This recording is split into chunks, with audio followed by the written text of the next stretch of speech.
Davi não pôde vir, então eu vou pregar hoje. Amém, igreja? Queria só ver a resposta de vocês, viu? É brincadeira. Eu estou aqui hoje para apresentar para vocês, talvez algumas pessoas não conheçam. Davi se tornou um grande irmão meu e é o cara talvez que mais viaja pregando aí fora, o cara que tem talvez maior entrada, que para nós é um pouco complicado. E o Davi tem me ensinado muito com a sua vida, com o seu ministério. E eu o conheci através de um grande amigo nosso, que é o Rafael, mais conhecido como Pijama, que faz parte do Mosaico, nosso líder do Mosaico. E me falava assim, cara, você tem que conhecer esse cara é o mais acelerado, mais doido do mundo. Ele tem vários planos para mudar, para transformar a humanidade através do Evangelho de Jesus Cristo. E é de fato, se você conversar com ele 5 minutos, a sua cabeça começa a queimar um pouco. E o ano passado ele veio para a Conferência Oxigênio. E depois, no aniversário da Ponte, nós queríamos de novo trazê-lo para estar conosco aqui. Só que nós temos o costume, irmãos, como igreja, de sempre quando a gente traz um palestrante ou pastor de fora, a gente não tem vergonha de falar isso, a gente tem que comprar passagem, tem hospedagem, e a gente sempre dá uma oferta. E por mais que o pessoal ache que a nossa igreja é rica, nós não somos ricos. Eu sempre falo, é só você olhar para alguns detalhes da nossa igreja e você fala assim, caraca, velho, tem um monte de gambiarra. É gambiarra. Então continue orando para que nada caia na sua cabeça nessa noite. Tô brincando, tá tudo seguro, irmãos. É leve também se cair, não mata ninguém. Mas, irmãos, eu falei para o Davi, meu irmão, eu queria muito você aqui, me perdoe, eu te chamei para cá, mas a gente está muito apertado e nós não vamos conseguir pagar nem a sua passagem, nem a sua oferta, cara.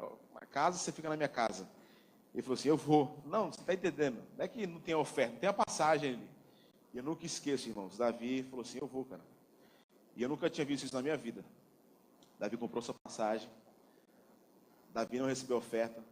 E como isso é uma coisa muito barata, todo aniversário eu chamo ele de novo. Tô brincando, gente. Você vai receber oferta hoje, irmão. Além, agora a Deus.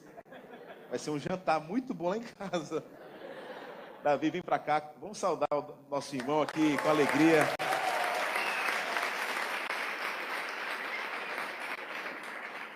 Davi veio hoje, um cara bonito, surfista, uma mistura. Eu queria falar sobre a reforma tropical. Senhor Jesus, que alegria ter meu irmão aqui comigo, Pai. Eu te louvo pela vida dele, por tudo que ele representa para a nossa geração. O Senhor sabe do carinho da nossa igreja, por ele, por tudo que ele tem feito, ó Deus. Entrado em lugares tão complicados, o Senhor tem usado ele como sinal de esperança, Pai. Que o Senhor possa continuar abençoando o seu ministério, a sua filhinha, a sua esposa em São Paulo. Que o Senhor possa continuar guardando o seu coração, Pai. Que ele possa continuar sendo bênção para a nossa geração. E nessa noite peço para que ele seja mais uma vez usado pelo poder do teu Espírito, Pai. Fale através dele, em nome de Jesus. Amém.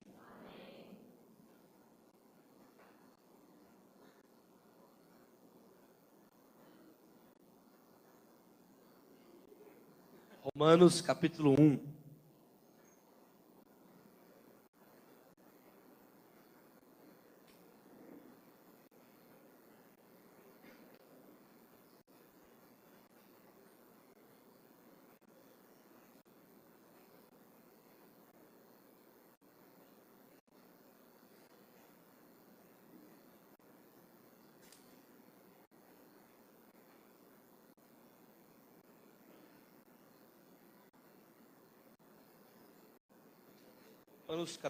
Romanos capítulo 1, verso 16 e 17. Eu vou ler a tradução NVT, nova versão transformadora.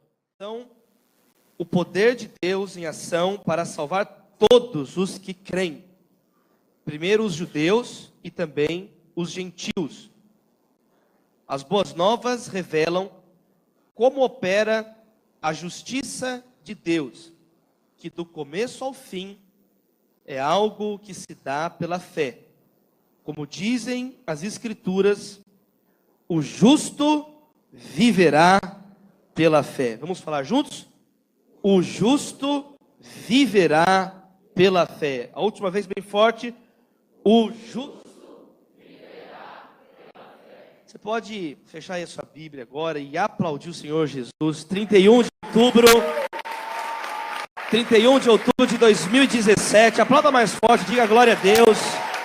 500 anos da Reforma Protestante. Somente a glória. Amém, queridos? Somente a Deus é dada a glória.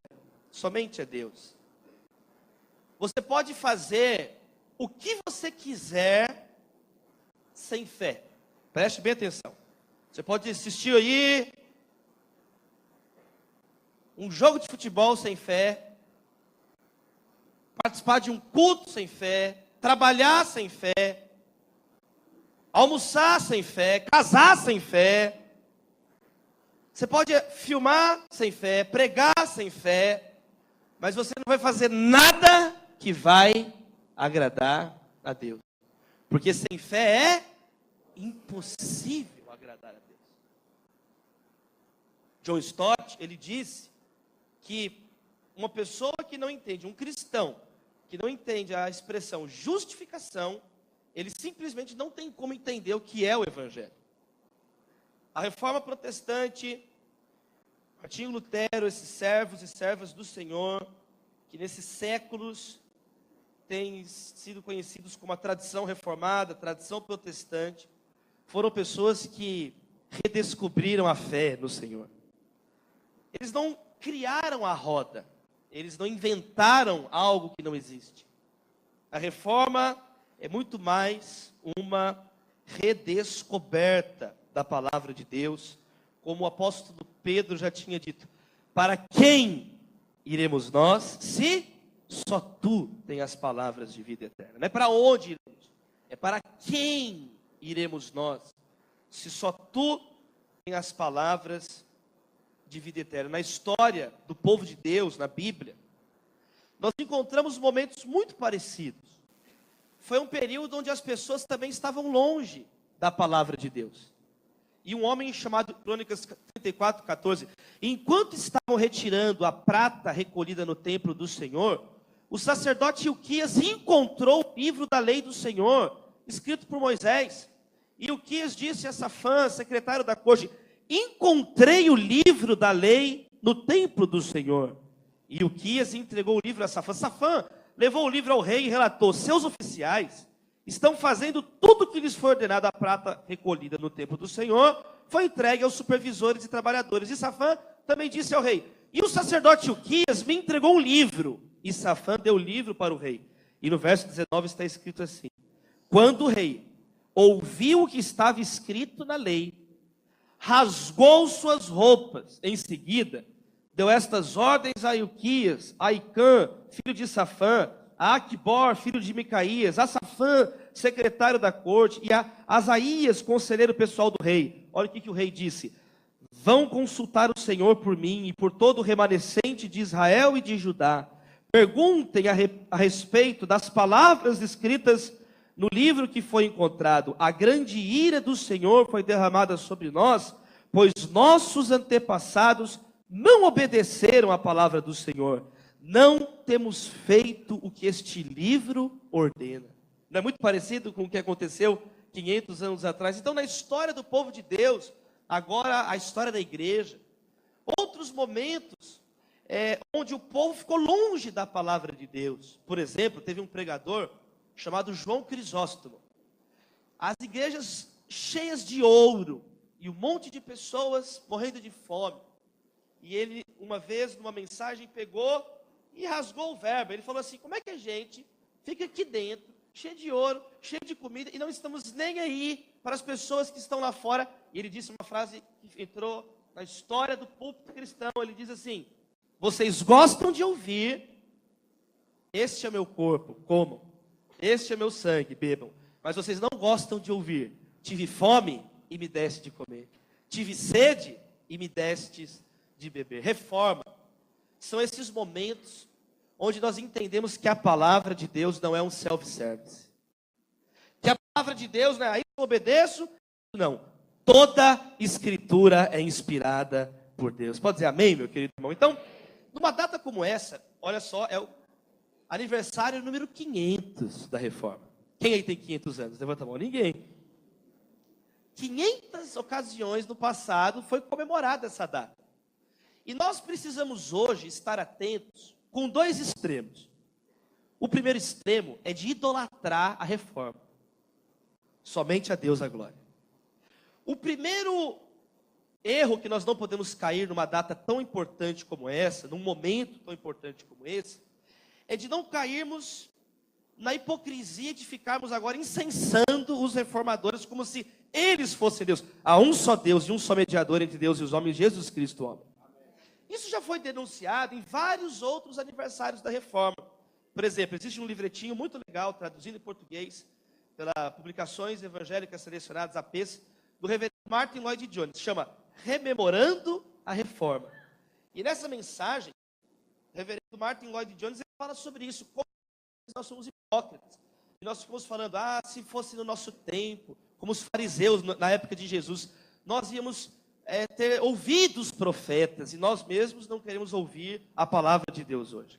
Dietrich Bonhoeffer disse a mesma coisa, quando ele pregou no dia da Reforma, acho que em 1938, ele fala sobre isso. Não adianta ficarmos apenas agora venerando a Reforma, como o próprio João Calvino disse, o coração humano é uma fábrica, quem conhece a frase inteira? O coração humano é uma fábrica de ídolos. Vocês são reformados mesmo, Guilherme, está reformado o negócio. Qual que é o outro extremo? O outro extremo é nós também desonrarmos aqueles que vieram antes de nós. Esse é o outro extremo. É a pessoa ir para o outro lado e falar, não importa, não interessa. Não, o Senhor Jesus é o cabeça e nós somos o corpo de Cristo. A igreja, nós temos valor, amém, queridos? O apóstolo Paulo, ele fala assim, Oswaldo, o apóstolo Paulo fala assim, 1 Coríntios 3, um plantou, o outro regou, etc. E vai citando nomes de pessoas, Paulo, Apolo, mas o crescimento vem do Senhor. Nós somos cooperadores, tem cooperador de Deus, hein? Somos cooperadores. Então nós não podemos cair no outro extremo de falar assim, que besteira, para que ficar fazendo isso? Para que ficar fazendo vídeo? Para que perder tempo? Não. Hebreus capítulo 13 diz assim, que nós devemos lembrar, honrar aqueles que nos ensinaram a palavra de Deus. Observar o resultado da vida que esses homens tiveram e imitar a fé deles, porque Jesus Cristo é o mesmo ontem, hoje e eternamente. A Bíblia diz expressamente que nós devemos observar o resultado das pessoas que completaram a carreira, combateram o bom combate e guardaram a fé. Amém? Quem recebe essa palavra essa noite? Amém, queridos? Então, o que eu proponho essa noite aqui, sem a gente cair em nenhum dos extremos? Ficou claro? Amém, queridos? Sem cair, então, no extremo nem de idolatrar a reforma, e nem no outro lado, quer dizer, isso não tem nada a ver, mas fazendo uma reflexão, pautada na palavra de Deus, e pautada nessa ocasião, e aplicando isso para as nossas vidas hoje, amém, queridos? O que isso diz para nós hoje? Um movimento como a Reforma Protestante, por exemplo, a minha dissertação de mestrado, em Teoria do Direito, foi sobre a influência da Reforma na fundação da democracia norte-americana. Muitos dos movimentos que surgem dentro do cristianismo, fazem parte de histórias específicas. Por exemplo, na medicina. Na medicina, o primeiro hospital moderno, ele foi criado, inclusive, a primeira definição de hospital no dicionário francês, em 1600 e pouco, diz assim, o que é um hospital? É uma hospedaria para acolher e cuidar das enfermidades das pessoas e cuidar da sua salvação em Jesus. Então, na história da medicina, se você vai no início dos hospitais modernos, você vai ver a influência do cristianismo. Quantos estão entendendo? Mas é a história específica de quem vai fazer medicina. E assim sucessivamente. Vai estudar arquitetura, tem que passar pela história das catedrais. Vai estudar arte, tem que passar por Sebastian Bach, que foi um músico, um musicista, que no início de todas as suas partituras ele colocava JJ, que significa Jesus me ajude, Jesus Yuban, e no final ele colocava Só lhe deu glória. A Deus seja dada toda a glória no final das suas partituras. Agora, a reforma é um assunto que é incontornável na história do mundo. Quantos estão entendendo o que eu estou falando? A reforma protestante, ela não é um assunto específico, marginal. Ela não é uma coisa periférica. Ela não é uma coisa que é apenas... Quando você fala de Lutero, de Calvino, é na avenida central da história. E talvez nós não tivemos, depois da reforma protestante, uma outra ação, uma outra participação cristã em algo que alterou o curso da civilização mundial, e aí você acordou com o seu tímpano estourando agora. Desculpa, gente, eu não estou escutando nada, está tudo tapado no meu ouvido aqui, eu não estou escutando. Peguei 30 voos nos últimos 3 minutos, eu não sei onde eu estou, sei que estou no aniversário da reforma. você não assusta não. Mas, penso eu, com meus amados irmãos aqui, que agora, ao completar 500 anos da Reforma Protestante, aqui no Brasil, porque o Brasil é um amigo de infância da Reforma. O Brasil é 17 anos mais velho que a Reforma Protestante. Protestantismo e a ideia sistema comunidade protestante e a ideia sistema comunidade brasileira são amigos de infância. O Brasil tem uma ligeira vantagem de 17 anos. Ele é mais adolescente, um pouquinho mais descolado que a Reforma. Mas aqui na nossa terra, moramos num país tropical. Terra de Nosso Senhor, como diz a aquarela do Brasil. Cujo símbolo é o Cristo Redentor.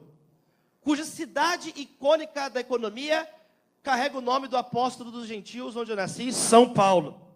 Onde temos capitais com nomes nada cristãos, como Salvador, como Natal. Vivemos num país onde a presença cristã sempre foi incontornável. Eu realizei no final do ano passado um casamento de amigos amados, queridos, a doutora Luana e o Vitor, médicos também, servos de Deus, pessoas queridas, na praia de Coroa Vermelha, que é onde foi realizada a primeira missa da esquadra de Pedro Álvares Cabral. Qual foi o primeiro nome, a primeira atitude feita aqui então? Uma missa lá, a cidade chama até hoje Santa Cruz Cabralha. Qual é o primeiro nome na carta de Pero Vaz Caminha, que ele registra que no dia 21 de abril de 1500, eles avistaram um monte, era dias de Páscoa, e aí Pedro Álvares Cabral dá o nome, é o monte de Monte Pascoal, e a terra da Vera Cruz, terra da verdadeira cruz. Então, nesse momento, o Brasil que sempre foi, por bem ou por mal, você querendo ou não, é um fato, o Brasil sempre foi uma nação cristianizada. Chegamos agora, e de acordo com o Datafolha do último Natal de 2016, hoje 1 em cada 3 brasileiros se declara protestante, pelo menos nominal, evangélico, não é entrar no mérito dessa questão agora, mas o fato é que aqui no Brasil acontece um dos encontros mais significativos, mais interessantes e talvez mais decisivos no início do século 21 depois de Cristo, que é legal você sempre lembrar que a sua data de nascimento era a partir de Jesus. Proponho então, amados irmãos, estou falando igual o luterano, que nós possamos avaliar 9,5 teses, sínteses. Eu pensei, vamos fazer 95 sínteses. O que foi a reforma para o Brasil hoje, para cada um de nós hoje? Só que aí eu pensei que ia demorar muito tempo, eu fiz um cálculo. Se demorar 1 minuto em cada tese, vão ser 95 minutos. Então eu resolvi fazer uma síntese, 9,5 teses, 9 teses e meia. 9,5 teses, 9,5 sínteses do protestantismo aplicados à nossa realidade. Quem está comigo, quem está comigo, quem está comigo, quem está comigo? Então vamos lá, a primeira síntese diz, por favor, meu ajudante. Ô, ajudante, ajuda aí, senão eu vou pregar você aí na porta, hein? Isso. A reforma é crer em Jesus Cristo. Primeira síntese da reforma é essa. A reforma é um retorno, antes de tudo, a Jesus. Quando Martinho Lutero, ele tem o contato com o texto de Romanos 1, ele estava numa angústia. Martinho Lutero estava numa angústia, a angústia que já foi explicada aqui esses dias, essa semana, agora no início do culto, a angústia minha, a sua angústia, a angústia do Brasil, a angústia de todo ser humano. Para que eu estou aqui? O que eu estou fazendo na minha vida? Para que eu existo? Quem sou eu? Para onde vou? Já viu a música do Kid Abelha, Apneia? Nada sei dessa vida. Vivo sem saber, nada soube, nada saberei, sigo sem saber. Sou errada, sou errante, vou errando enquanto o tempo me deixar. Qual é o próximo verso? Nada sei dessa vida, vivo sem saber. Morre então, né? Pelo amor de Deus. Martinho Lutero estava na apneia. Martinho Lutero estava desesperado, e ele era um estudante de direito. A reforma ela foi universitária desde o início. A reforma protestante foi um movimento universitário. Ele estava desesperado, e numa chuva, ele cai no meio dos trovões, e ele clama a Santa Ana. Ele era alguém religioso, é um negócio quase que animista. Existe na Alemanha, eu visitei lá agora no meio do ano, uma pedra mais ou menos na localidade, um monumento onde Lutero caiu do cavalo lá, chorando com trovões, e estava com medo da tempestade, e ele falou, Santa Ana, tem misericórdia da minha alma. Ele grita para Santana ajudar, e ele promete, se eu sobreviver a essa tempestade, eu vou ser um monge. E ele sobreviveu e virou um monge. Então, ele estava desesperado. A Bíblia, naquela época, não tinham Bíblias e mais Bíblias legais. Tem até a Bíblia de edição comemorativa da Reforma. Tem tudo que é tipo de Bíblia. Não tinha Bíblia acessível. E mesmo nos seminários, a Bíblia ficava acorrentada na mesa do pretor, na mesa do preceptor, do tutor, do líder do seminário. Tinha hora que podia ler a Bíblia. Então, só quando ele estava nos graus mais avançados, na escola Jedi do mal, que ele podia ler a Bíblia. E Lutero, desesperado, e buscando Jesus, e buscando um sentido para a vida, para o medo que ele tinha do inferno, para as incertezas, a insegurança da vida. Um dia, ele está subindo a escadaria de Roma. As pessoas acreditavam que aquela escadaria tinha sido encontrada lá em Jerusalém, que foi a escadaria que Jesus subiu, a Santa Escada, para ser julgado por Pilatos.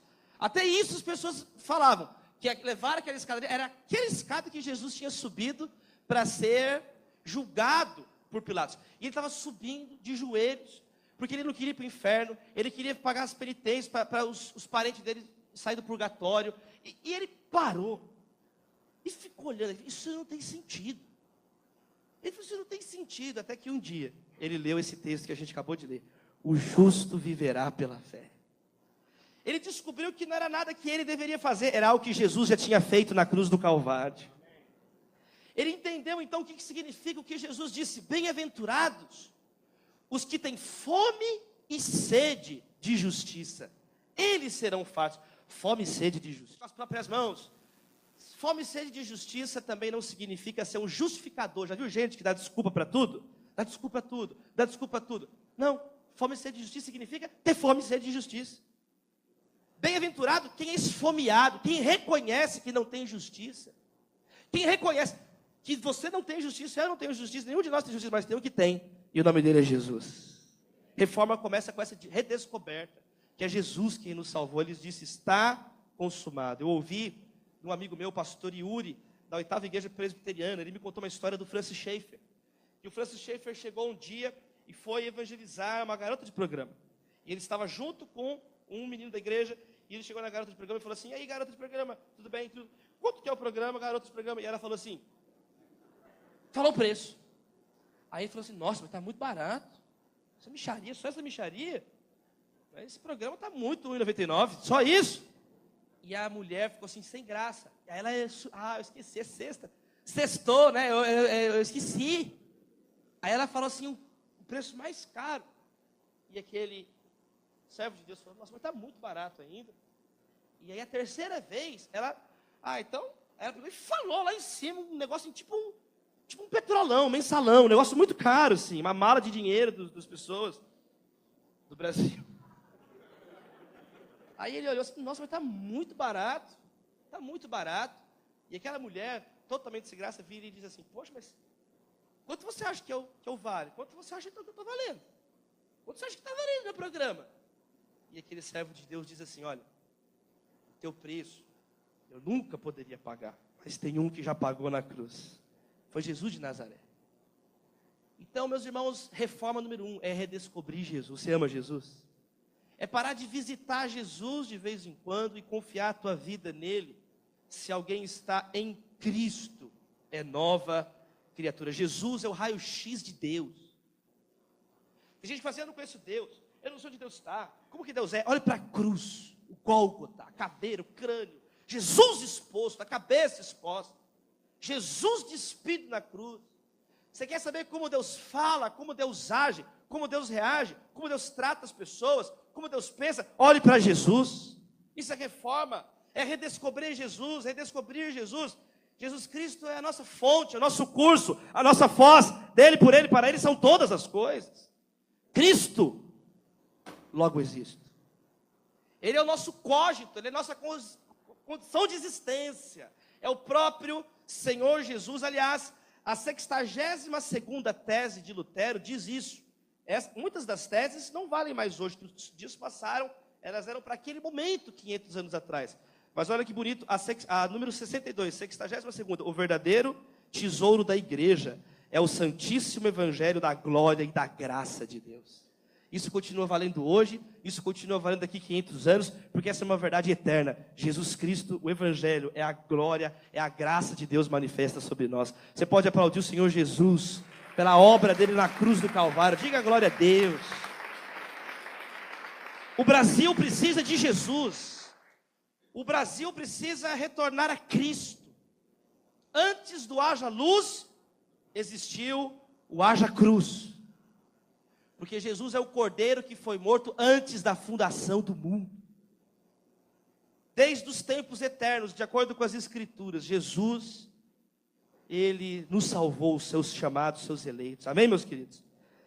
Então, o que o Brasil precisa hoje, acima de tudo? De Jesus. O que você precisa? O que você mais precisa na sua vida? Cristo. Descansar em Jesus. Vinde a mim, todos que estão cansados, sobrecarregados, e eu vos aliviarei. Não é dinheiro, não é o emprego, tudo isso é importante, o emprego.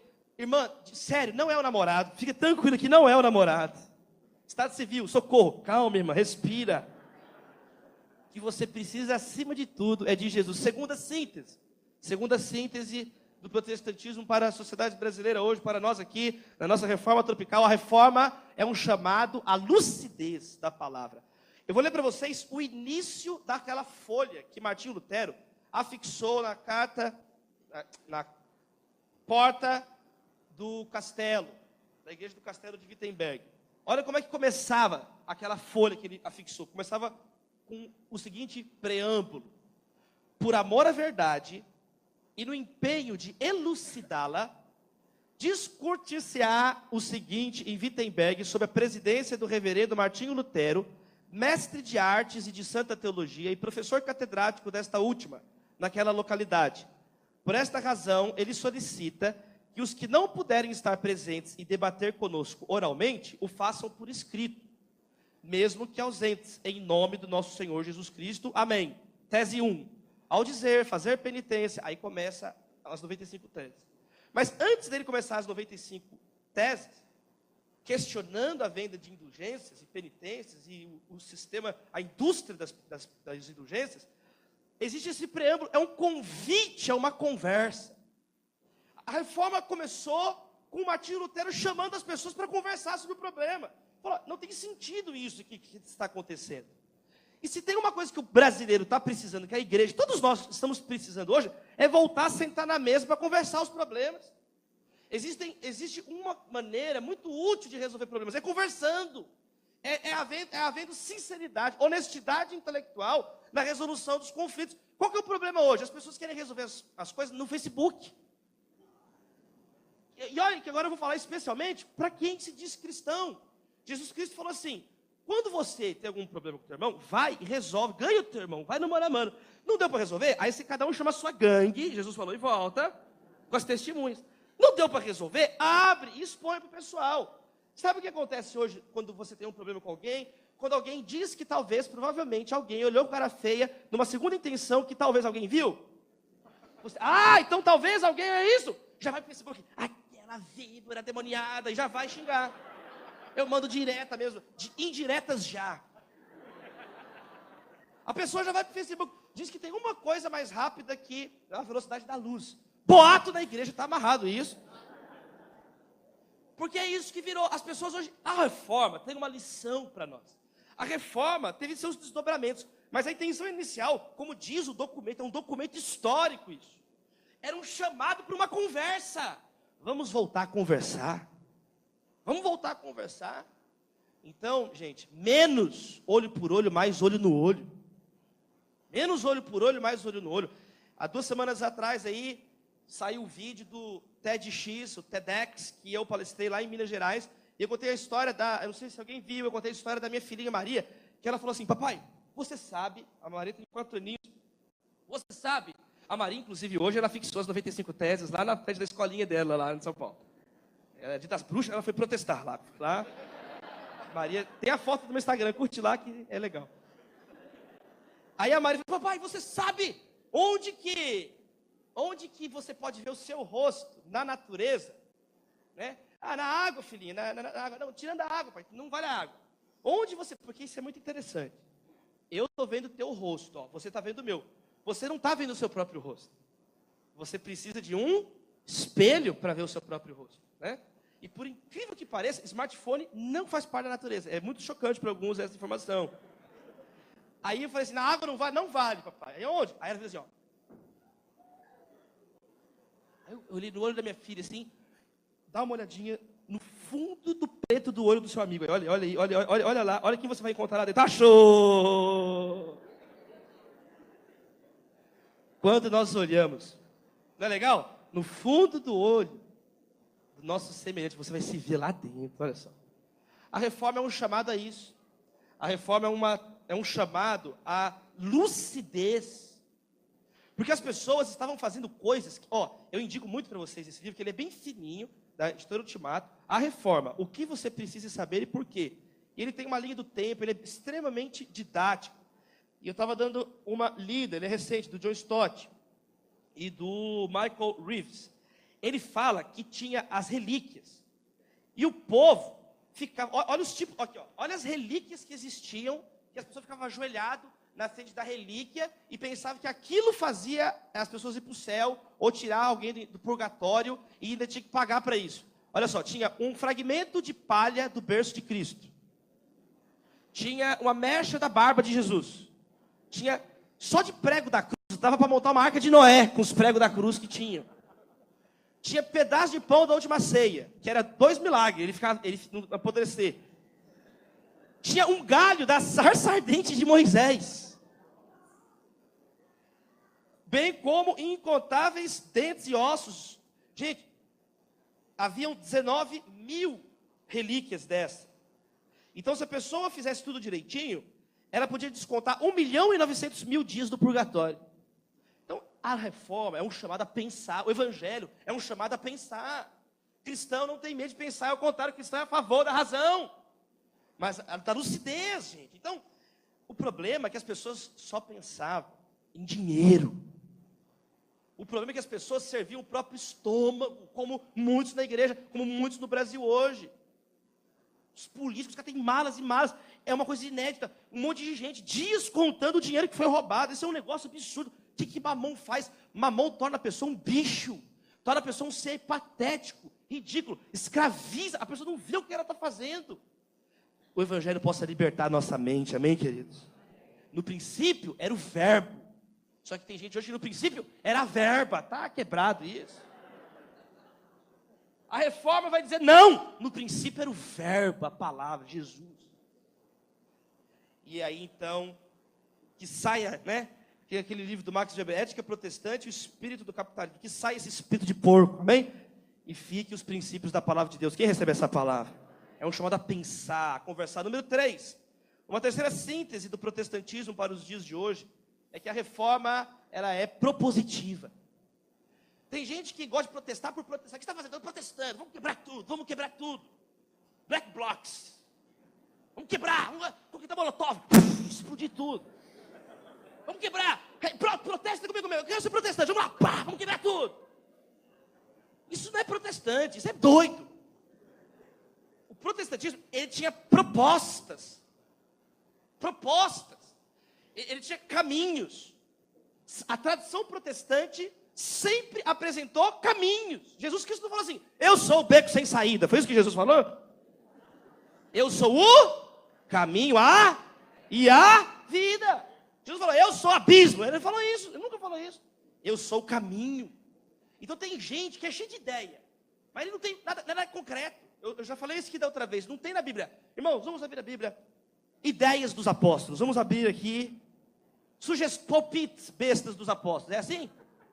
Era atos, atitudes. Amém, queridos? Então, a reforma, ela tem essa grande contribuição de ser propositiva. E isso falta no Brasil. Isso falta na nossa vida. Olha, está acabando mais um ano. O que você fez esse ano? Você reclama que não tem porta aberta. O que você fez com as portas que Deus abriu? Você reclama que não tem contato. O que você está fazendo com os seus contatos? Está na hora da igreja brasileira multiplicar os talentos. Está na hora de cada um de nós multiplicar os talentos. Amém, queridos? Senão a nossa vida vira um terreno baldio e fica muito falatório e nenhuma ação. Fica muito achismo. Muitas pessoas com PhD em obviedade. Especialistas do óbvio. Nós precisamos de propostas. Você não tira o seu cérebro para vir para o culto, deixa no freezer na sua casa. Tá na hora, você viu uma coisa que está errada, mas vem, aponta o que está ruim, mas traz um holofote. Amém, meus irmãos? Você recebe essa palavra na sua vida? Isso é muito importante. Propostas. Teve um menino que ele disse assim: pastor, se dependesse de mim, nada dependeria de mim. Eu falei assim, é difícil, né? Tem muita gente, me dá água aí que eu estou com sede. Tem muita gente assim. 4, olha só 4 síntese para você aplicar na sua vida aí, ó. A reforma é a ruptura do farisaísmo reprocessado. Vamos tentar explicar isso. O farisaísmo é aquilo que Jesus condenou, é a hipocrisia dos religiosos. E essa hipocrisia dos religiosos, ela vai e volta constante. A Bíblia inteira mostra isso em Juízes. Quando chega nos dias de Jesus, está demais. Jesus ele fala assim: ai de vocês coam os mosquitos, mas engolem os camelos. Sabe o que é o fariseu? Ele olha o cisco no olho do outro, mas não vê a trave, o estádio de taquerão que está no olho dele. Isso é hipócrita, isso é fariseu. E a reforma foi um grito contra isso, foi uma ruptura disso. Porque a teologia católica, foi legal a ponderação que Guilherme faz aqui no início, não era uma coisa baseada na teologia tanto católica, nos credos cristãos que são comuns a todos nós. Mas a igreja, a estrutura de poder eclesiástica ficou impregnada de gente que não tinha nada com nada. Só de roubar as pessoas. Inclusive, o Lutero ele é bem enfático nisso, quando ele fala assim, que as redes, que antes era o tesouro do evangelho, viraram apenas a tesouraria da igreja. Ele fala isso até 63 a 66. Ele fala assim, que o tesouro do evangelho é o mais odiado, porque faz que os primeiros sejam os últimos. Em contrapartida, o tesouro das indulgências é mais benquisto, porque faz dos últimos os primeiros. Por essa razão, os tesouros do evangelho são as redes com que outrora se pescavam homens. E hoje, ele fala, na tese 66, ó, até tenebrosa, tese 66, os tesouros das indulgências, por sua vez, são as redes com que hoje se pesca a riqueza dos homens, e não os homens. Então, meus amados irmãos, os fariseus, eles se instalam, e isso aconteceu dentro do próprio protestantismo. Por isso que a igreja reformada sempre se reformando. Dentro do próprio protestantismo, foram necessárias depois outras rupturas, reformas dentro da reforma, e isso continua valendo hoje, amém, queridos? Isso continua valendo na nossa própria vida, é um processo, nós temos que sempre buscar a presença de Deus. Senão, do mesmo modo que a igreja, a tradição da igreja, estava acima da palavra de Deus, isso começa a acontecer hoje. Eu vejo um monte de jovens que é mais importante o que o pastor disse, o que o comentarista disse, o que não sei quem, não que tem, óbvio, isso é uma coisa óbvia, pelo amor de Deus, isso é um pressuposto elementar, é óbvio, você vai ser falando coisas da sua cabeça, também quem está entendendo o que eu estou falando? Mas, tome cuidado com certos farisaísmos que vão entrando, vão se sedimentando, e o que fica mais importante na hora do vamos ver, é a palavra de homens do que a palavra de Deus, e você não confia que o Espírito Santo, que Deus, você não tem fé mais em Deus, mas você tem fé, o teu esteio, a tua pedra angular, a tua rocha, teu alicerce, a tua base, teu fundamento, se torna palavra de homens, palavra de teólogos, até o próprio Lutero, até o próprio Calvino, está na hora de retornarmos à palavra de Deus. A ruptura com o farisaísmo reprocessado, os fariseus contemporâneos. Teve um menininho desse tamanho, Miguel, lá em Belo Horizonte, eu fui pregar na igreja batista Getsemane, algumas semanas atrás, e ele chegou perto de mim, e do meu amigo, o Tiago Linhares, e ele chegou e falou assim, Tiago, olha, eu trouxe meu pedido de oração. E aí o Tiago pegou, para a gente levar lá para orar, e no papelzinho, estava tudo rabiscado assim, o menininho é pequenininho, criancinha. Estava tudo rabiscado o papel, mas estava rabiscado como se fosse letra, assim, falando assim, né, blá, blá, blá, assim. Aí o Tiago, mas Miguel, o que está escrito aqui? Ele falou assim, Deus sabe, e saiu.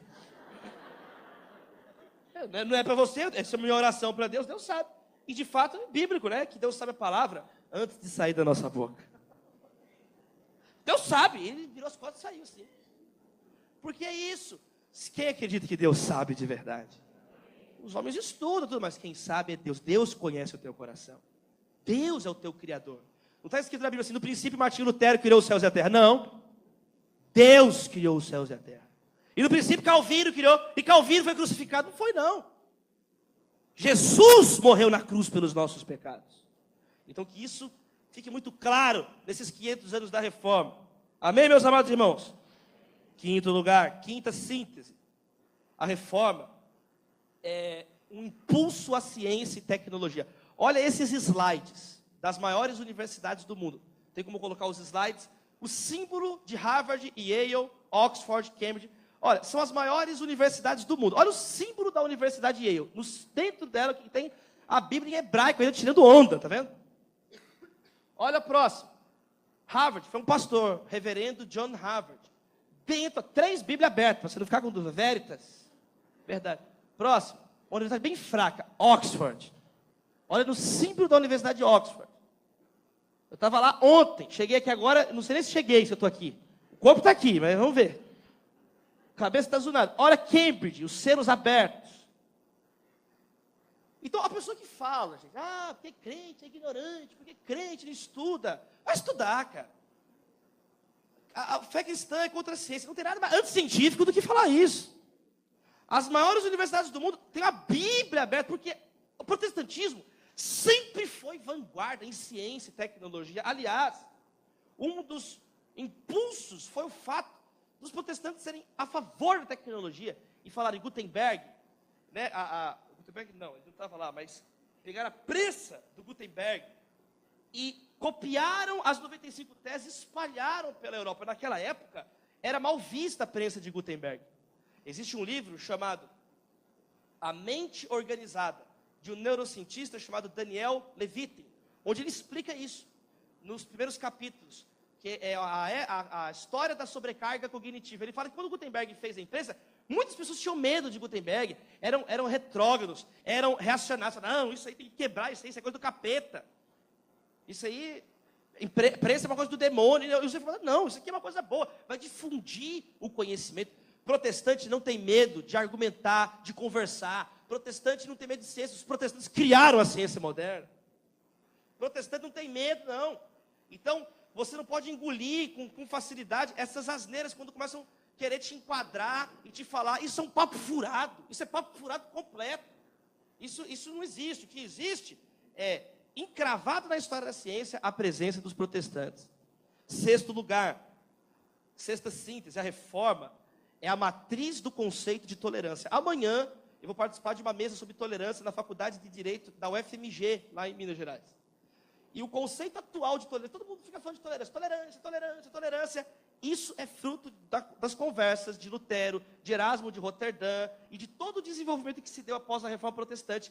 Era necessário agora as pessoas aprenderem a conviver, mesmo não estando agora sob o jugo do Papa. Vai ter que aprender a respeitar quem não quer estar sob o jugo do Papa. Vai ter que aprender a respeitar as liberdades individuais. Vocês vão ter que aprender, por isso que nós não podemos agir hoje, e essa é uma mensagem urgente para o Brasil. Nós somos seguidores de Jesus, amém, meus irmãos? Somos seguidores de Jesus. Nós não somos terroristas. Jesus falou assim, bem-aventurados os pacificadores, eles serão chamados filhos de Deus. Cristão não tem medo de livro, de queimar livro. Onde se queimam livros, cedo ou tarde se queimam homens. Vamos estudar, vamos conversar. Então, eu fico vendo essas manifestações no Brasil atual. Pessoa que fala que segue Jesus, mas se comporta como um terrorista, um extremista. Se for para ser um extremista, faça aquilo que o reverendo Martin Luther King, um pastor batista que conquistou os direitos civis nos Estados Unidos da América, ele disse, se formos extremistas, temos que ser como Jesus. Extremistas do amor. Extremistas do perdão. Extremistas do amor. Então, mais do que tolerar ideias, Jesus nos ensinou a tolerar pessoas. Amar pessoas. Deixa a gente caminhar para o encerramento. Sétima síntese para as nossas vidas. A reforma é menos tradição e mais tradução. Talvez isso foi o que eu mais falei com a minha filhinha ontem. Eu cheguei ontem em casa, de viagem. Hoje cedinho eu já vim para cá. E eu estava instruindo ela sobre ela fazer a revolução na escolinha dela hoje. E a principal coisa que eu falei com a Maria, eu falei assim, eu enfatizei isso para ela. Filha, foi por causa desses homens do Lutero, mostrei, né, as gravuras, falei, já estou há um tempo preparando ela para esse momento histórico. Maria Lutera. Falei, esses homens deram a vida, muitos morreram, para que a Bíblia tivesse traduzida nos nossos idiomas hoje. Eu visitei a Sociedade Bíblica do Brasil alguns anos atrás. E hoje, 500 anos depois, o Brasil, a Sociedade Bíblica do Brasil, o Brasil é a nação que mais exporta e difunde Bíblias ao redor do mundo. Você pode aplaudir o Senhor Jesus pelo nosso Brasil, por esses homens que verteram sangue, não amaram as próprias vidas, não temeram a morte, e foram, muitos deles, brutalmente assassinados, para que hoje você pudesse ter aí a Bíblia aberta. Por isso que nós temos que ler a palavra de Deus. Reforma tem a ver com traduzir a palavra. Reforma, você é uma carta viva de Deus. Às vezes não precisa falar, mas a sua vida tem que brilhar à luz de Jesus. Quantos recebem essa palavra? Que a sua vida brilhe à luz de Jesus por onde você for. Você já viu o farol, se ele apita? Ele não apita, ele apenas é uma luz que faz assim, e desse modo vai orientando os navios. Em 8º lugar, para a gente encerrar e orar, 8ª síntese, a reforma é a certeza que Deus governa os governantes. Já viu aquela pergunta? Quem vigia os vigilantes? Quem lava a lava-jato? Deus. Quem reina sobre os reis? Deus. Quem é o presidente dos presidentes? Deus. A reforma foi algo tão estrondoso que ela alterou as estruturas de poder. Porque só existe um Kyrios, um Senhor, e o nome dele é Jesus Cristo. Jesus Cristo é Senhor, Paulo diz em Romanos. Essa é o nosso credo, essa é a nossa confissão. Jesus é nosso Deus. Existem líderes políticos que pensam que são messias, que são deuses. Não, tem um só Deus, o nome dele é Jesus. E a reforma colocou as coisas novamente no lugar. A reforma foi sobre quem tem autoridade. A resposta é muito clara. Jesus Cristo é o único que tem todo o poder. E diante de Jesus, todo joelho se dobrará e toda língua confessará que Ele é Senhor. Toda autoridade me foi dada nos céus e na terra. Diga glória a Deus. O penúltimo, 9. A 9ª síntese da reforma para hoje é que a reforma é a glorificação de Deus. Guarde bem essa frase no seu coração. A reforma mostrou que a questão não é o que eu tenho que fazer para ganhar, conquistar a graça de Deus. A reforma é o que eu tenho que fazer para receber a graça de Deus. Como que eu posso me render pela graça de Deus? Porque já foi tudo feito, foi tudo pago por Jesus. Você não tem que ficar pagando penitência, você não tem que ficar se cortando igual os sacerdotes de Baal. Jesus foi feito propiciação pelos nossos pecados. Você não precisa esconder sua culpa debaixo dos tapetes da vida. Você não precisa ficar assombrado com terror noturno, com insônia. Você não precisa anestesiar o seu cérebro com remédios para dormir, para fugir dos problemas. Você não precisa enfiar a cara igual avestruz no Netflix para fugir da vida real, nas drogas. É possível, apesar dos desafios da vida, você ouvir Jesus que diz: no mundo tereis aflições, mas tem de bom ânimo, eu venci o mundo. E o último lugar é o meio, né, que é 9,5. Não completo, sabe por quê? A reforma continua. A reforma continua. Um plantou, o outro regou, Deus deu o crescimento. Nós somos todos pedreiros dessa reforma. Nós somos todos carregadores de peso. Às vezes você abre a sua mão que eu quero fazer uma oração. Às vezes você olha e fala assim: poxa, tudo que eu faço não tem nenhum valor. Poxa, tudo que eu faço parece tão pequeno perto de tudo isso. Queridos, na época de Lutero foi só sofrimento. Você acha que aqui nós estamos falando, é Deus, Ele aprova ao Senhor essa preservação, né, da memória de Lutero. Mas quantos, a Bíblia fala em Hebreus, não há tempo para citar o nome de todos. Mas no Apocalipse está escrito, meus irmãos, que esses santos, todos nós, estaremos juntos lá com Deus, diante do trono branco. Todos nós vamos olhar, e nós temos um novo nome no livro da vida, um novo nome que Jesus vai dar para nós. Então a reforma mostra as nossas limitações. A reforma tem muito a ver com isso. Ela é um processo inacabado, como a nossa vida, como o nosso ano de 2017. A reforma ensina sobre humildade. A reforma não termina enquanto Jesus não retornar. Maranata, vem Senhor Jesus. Muitos morreram antes da reforma. Eu tive uma vez lá em Florença, eu vi um dos pré-reformadores, Savonarola, foi queimado vivo, anos antes da reforma, e não teve reforma nenhuma, só séculos depois, falou praticamente as mesmas coisas que Lutero, na época dele, morreu queimado, não aconteceu nada disso. Wycliffe, John Huss, que estava dando aula numa faculdade, saiu da sala de aula e foi queimado numa estaca. Então, e quantos morreram depois? Os primeiros missionários enviados por Calvino no Brasil foram assassinados na Baía de Guanabara. É chamado Massacre de Guanabara. Massacre de Guanabara. Quantos huguenotes foram assassinados na noite de São Bartolomeu? Muita gente morreu e a gente não sabe o nome deles. Nós não sabemos, porque não importa bem o nosso nome, o que importa é o nome de Jesus. Então a reforma nos ensina a sermos mais humildes, nos ensina a nos rendermos diante de Deus. Eu encerro dizendo isso para a gente então ter esse momento de oração. Quero chamar o Gui aqui. Não me envergonho do Evangelho. Nós podemos nos envergonhar de nós mesmos. Nós podemos nos envergonhar de muitas coisas erradas que nossos pais fizeram. Quantos estão entendendo, amém? Nós podemos nos envergonhar de muitas coisas que pessoas fazem em nome de Jesus. As cruzadas. Jesus falou, bem-aventurado perseguido por causa da justiça. Não quem persegue os outros, por causa injustamente. Então, nós podemos nos envergonhar de denominações, nós podemos nos envergonhar de nós mesmos, mas tem uma coisa que a gente não pode se envergonhar, do Evangelho de Jesus, que é o poder para a salvação. O Evangelho é santo, Jesus é santo, e nós vamos cantar o castelo forte, é isso mesmo, né, Guilherme? O inimigo cairá com uma só palavra. E eu encerro dizendo isso para fazer a minha oração. Vem cá aqui, já vou te passar. Vamos orar. Deus, com o mesmo sopro que o Senhor deu fôlego de vida para nós, de acordo com o 2 Tessalonicenses, capítulo 2, verso 8, com o sopro o perverso vai cair e ser destruído. É o sopro do Senhor, o vento sopra onde quer. Aprove ao Senhor soprar 500 anos atrás, em Wittenberg. Aprove ao Senhor a soprar aqui em Recife, no Brasil, hoje, essa noite, e nos reunir nesse lugar. Queremos viver no teu sopro, Senhor, o sopro de vida, que destrói a perversidade e traz vida e vida em abundância. Sopra sobre nós, Espírito. Sopra sobre a tua igreja no Brasil. Nós oramos pelas famílias daquelas crianças que foram queimadas em Janaúba, no interior de Minas Gerais. Nós oramos por eles, ó Deus, pelo Natal dessas famílias. Tem misericórdia daqueles pais ali no interior de Minas. Nós oramos pelos parentes dos presidiários que foram degolados, assassinados nas cadeias no início desse ano.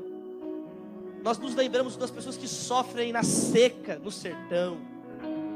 Nós nos lembramos, ó Deus, dos viciados, entorpecentes, que muitas vezes não tem uma pessoa disposta a ir lá, pagar um preço, orar, falar, levar uma água.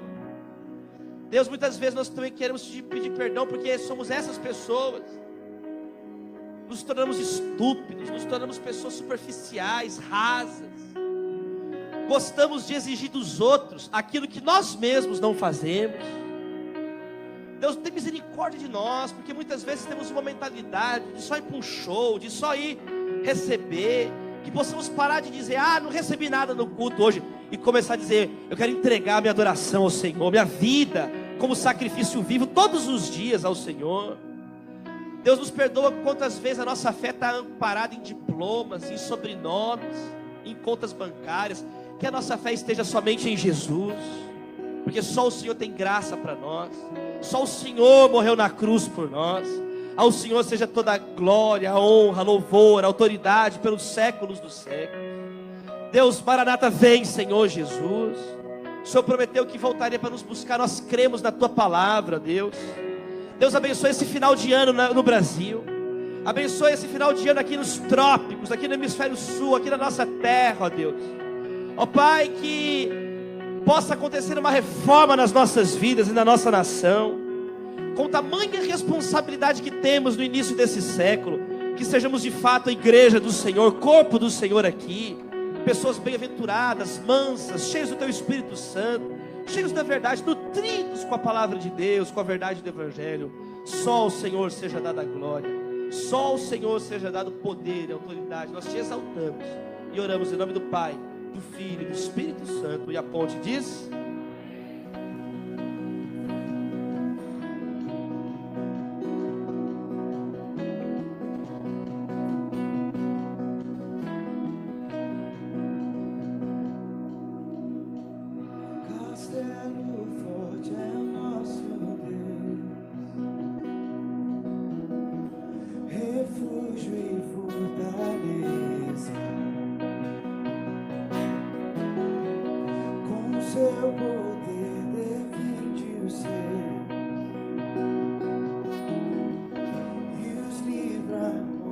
tristeza.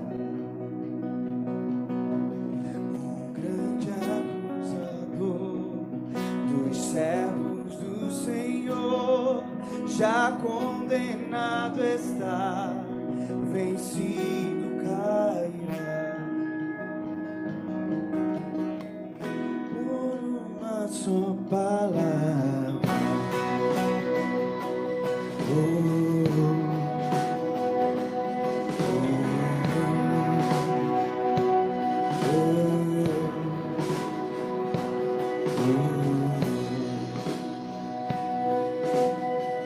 a nossa força nada faz, estamos sim perdidos, mas nosso Deus como faz, e somos protegidos. Sabeis quem é Jesus, o que venceu na cruz, Senhor dos altos céus, e sendo o próprio Deus, triunfa na batalha.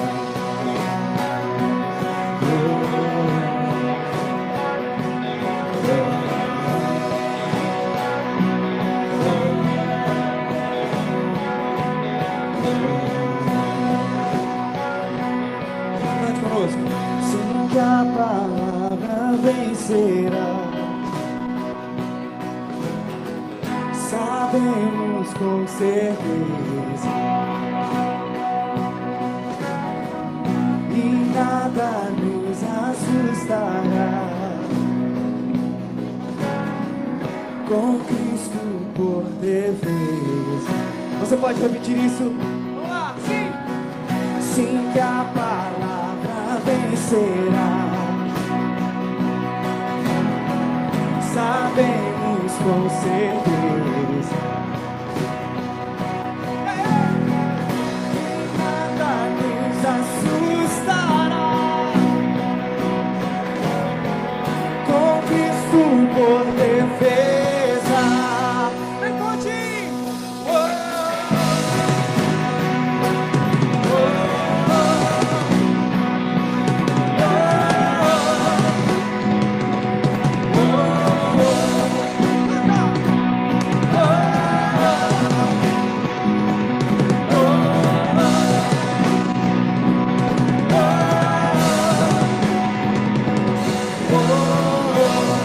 Agora eu quero que a igreja, a senhora Paulo lá.